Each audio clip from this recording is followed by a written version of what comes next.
Good evening and welcome to Tucker Carlson Tonight. Of the nearly 200 different countries on the face of the earth, precisely one of them has an elected leader who publicly identifies as a Western-style conservative. His name is Viktor Orbán. He's the Prime Minister of Hungary. Hungary is a small country in the middle of Central Europe. It has no navy. It has no nuclear weapons. Its GDP is smaller than New York State's. So you wouldn't think leaders in Washington would pay a lot of attention to Hungary, but they do, obsessively. By rejecting the tenets of neoliberalism, Viktor Orbán has personally offended them and enraged them. What does Viktor Orbán believe? Just a few years ago, his views would have seemed moderate and conventional. He thinks families are more important than banks. He believes countries need borders. For saying these things out loud, Orbán has been vilified. Left-wing NGOs have denounced him as a fascist, a destroyer of democracy. Last fall, Joe Biden suggested he's a totalitarian dictator. Official Washington despises Viktor Orbán so thoroughly that many, including neocons in and around the State Department, are backing the open anti-Semites who are running against him in next April's elections in Hungary. We've watched all of this from the United States, and we've wondered if what we've heard could be true. So this week, we came to Hungary to see for ourselves. We sat down with Orbán for a couple of long conversations, including one this morning. In a moment, we'll show you some of that, and you can make up your own mind about it. But first, a word about Hungary. Even if you understand that the American news media lie, it is always bewildering to see the extent of their dishonesty. Nothing prepares you for it. We've read many times how repressive Hungary is. Freedom House, an NGO in Washington that's funded almost exclusively by the U.S. government, describes Hungary as much less free than South Africa, with fewer civil liberties. That's not just wrong, it's insane. In fact, if you live in the United States, it is bitter to see the contrast between, say, Budapest and New York City. Let's say you lived in a big American city and you decided to loudly and publicly attack Joe Biden's policies, his policies on immigration or COVID or transgender athletes. If you kept talking like that, you would likely be silenced by Joe Biden's allies in Silicon Valley. If you kept it up, you might very well have to hire armed bodyguards. That's common in the U.S. Ask around. But it's unknown in Hungary. Opposition figures here don't worry that they will be hurt for their opinions. Neither, by the way, does the Prime Minister. Orbán regularly drives himself with no security. So who's freer? In what country are you more likely to lose your job for disagreeing with the ruling class's orthodoxy? The answer is pretty obvious, though if you're an American, it is painful to admit it, as we have discovered.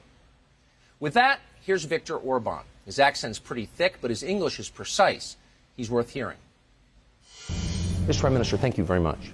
So in 2015, hundreds of thousands of migrants appear on your southern border. They appear all over Europe. They stream into Germany. The rest of the EU says, welcome, please come. We can handle it. We're strong enough. Hungary stands alone in saying no. Why? Why did you take a different position on migration from other European countries? That was the only reasonable behavior. If somebody, without getting any permission on behalf of the Hungarian state, cross your border, you have to defend your country and to say, guys, stop. And if you would like to cross or you would like to come, there's a legal procedure.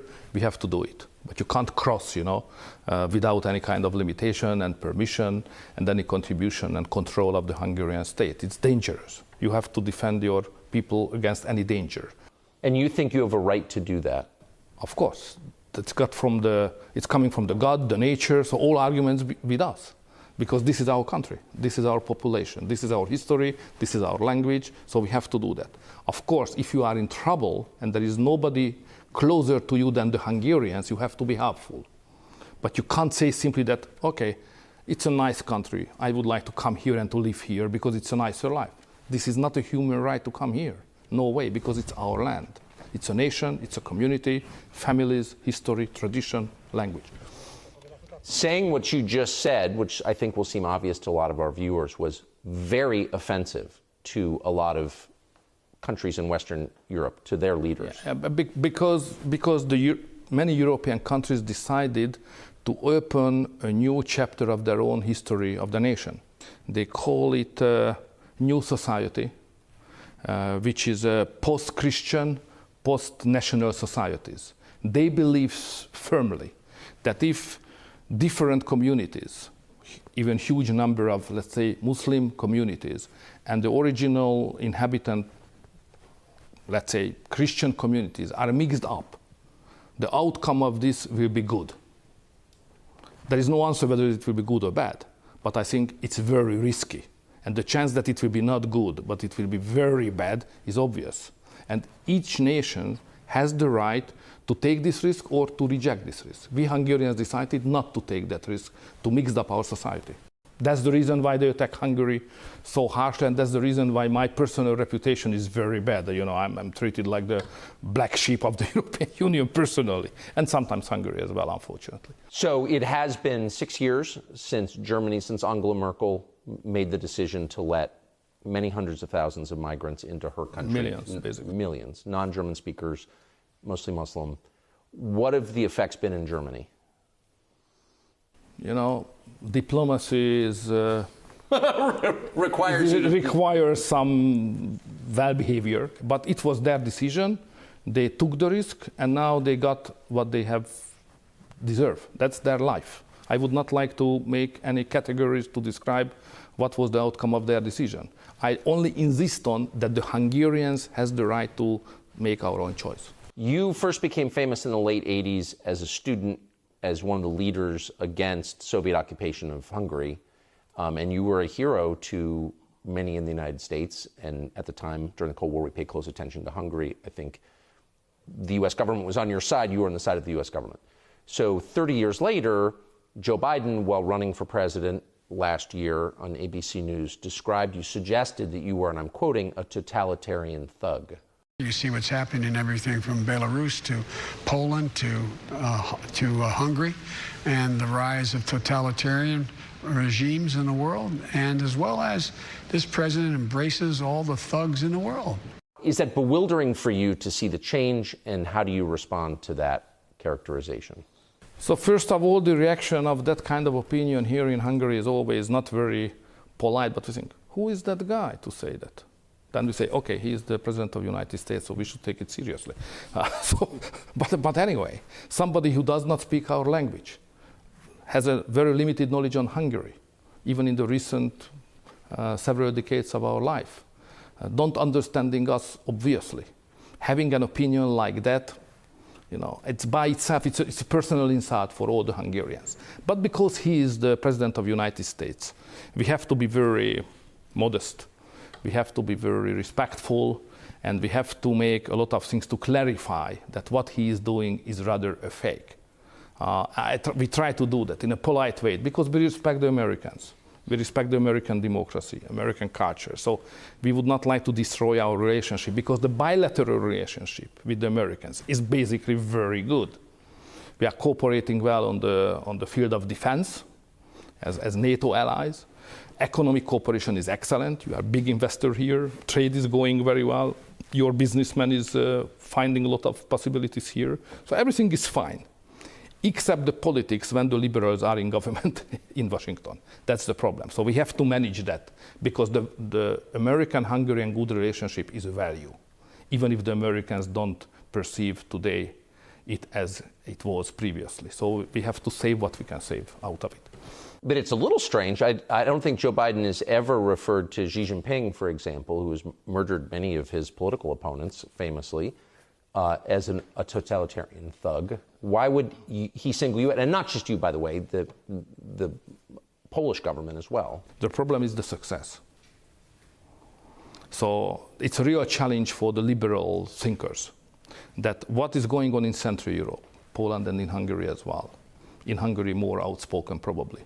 We are speaking probably too much anyway on our intentions. So what is going on here is building up a society which is very successful. Economically, politically, culturally, even in demography, we have some success, family policy. So what you can see here could be described as a success story. But the fundamentals of this success are totally different than it is wished and run and created by many other Western countries.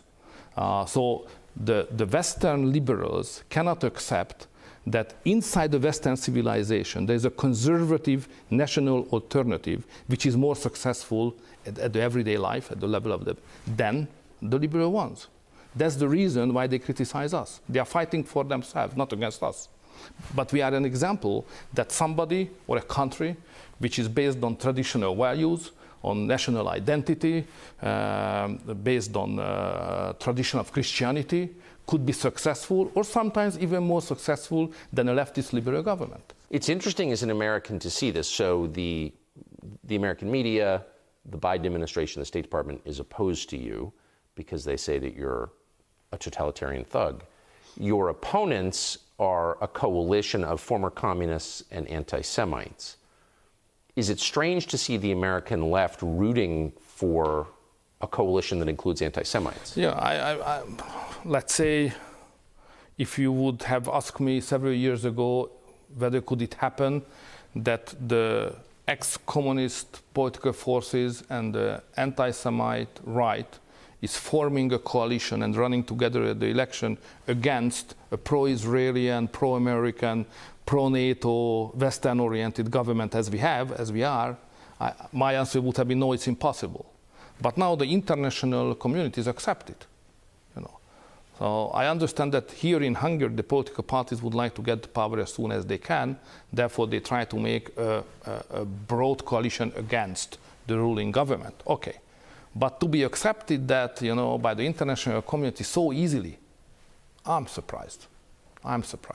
Especially the behavior in America is totally new experience for me. It does seem like Hungary is moving in a completely different direction from the rest of the continent, from the rest of the Western world. I mean, do you think that 20 years from now, that will be an unbridgeable divide? I mean, where does that lead? Let's describe how I see it. What I see that in the Central European countries, the countries suffered the most because of the Soviet occupation and communist dictatorship. So in these countries, my approach, or the Hungarian approach, is very popular.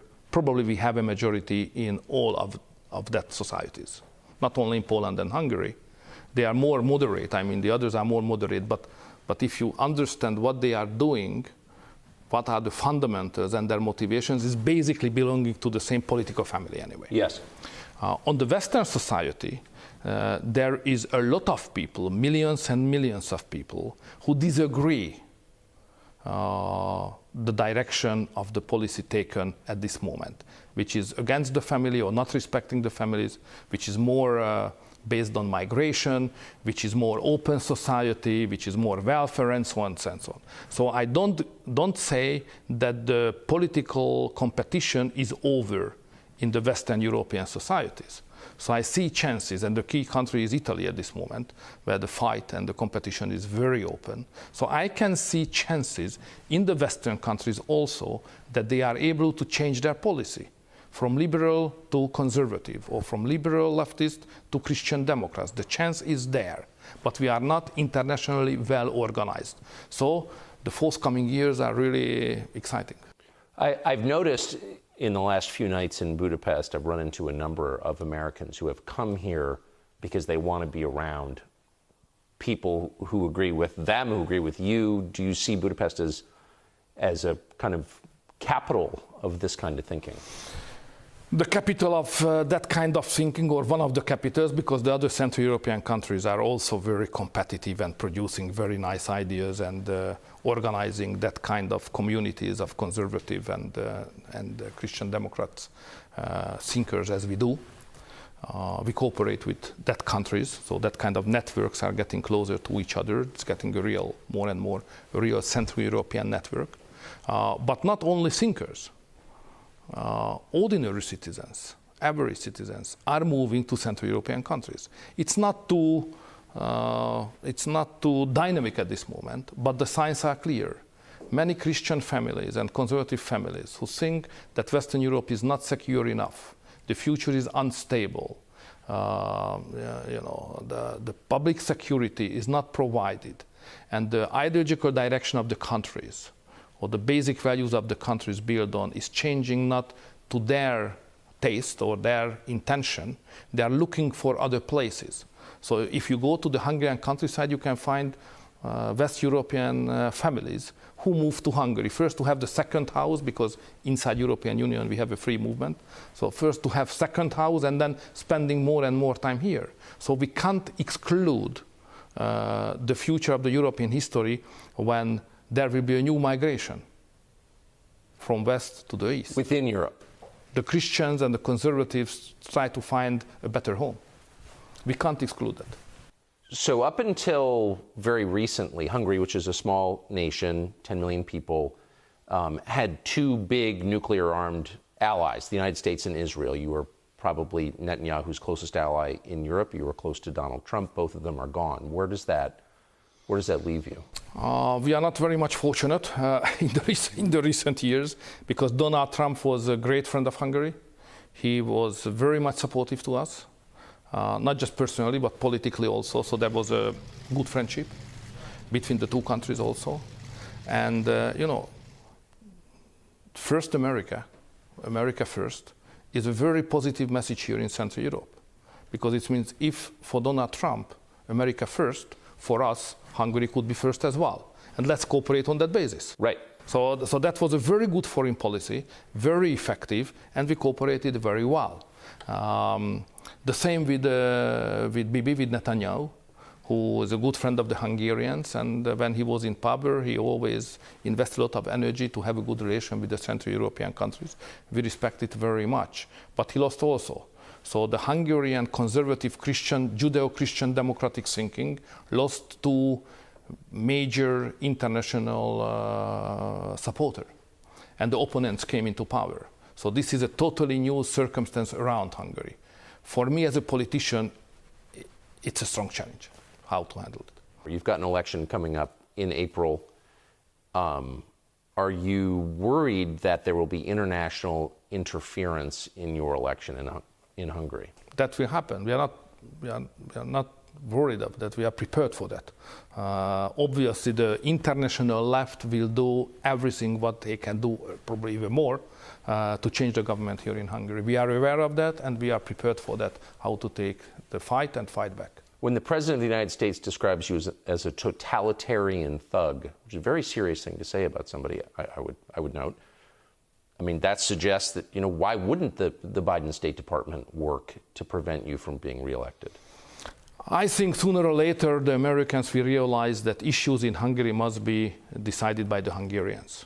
And it's better even for the leftist liberal government in the United States to have a good partner, which is a conservative Christian democratic, supported long-term by the people, Hungarian people. It's better to have that than a government which is supported by America and take the position but losing after several months and creating destabilization and uncertainty. So not loved but stable partner is better than the uncertain new one. That I hope the Americans will understand that. No wonder they don't want you to hear what he says. You don't have to watch your country collapse. You don't have to have leaders who hate the population or divide their own people against each other, who make the country worse, who open the borders, who increase crime, who encourage people to live on the sidewalk and do drugs. If there's any lesson of talking to Viktor Orbán, maybe it's that. The conversation went on for quite some time. One thing we learned, man, are the efforts to unseat him intense and stealthy. We'll have a lot more on that on Tucker Carlson Originals. We're making that documentary now. Hey, Sean Hannity here. Hey, click here to subscribe to Fox News YouTube page and catch our hottest interviews and most compelling analysis. You will not get it anywhere else.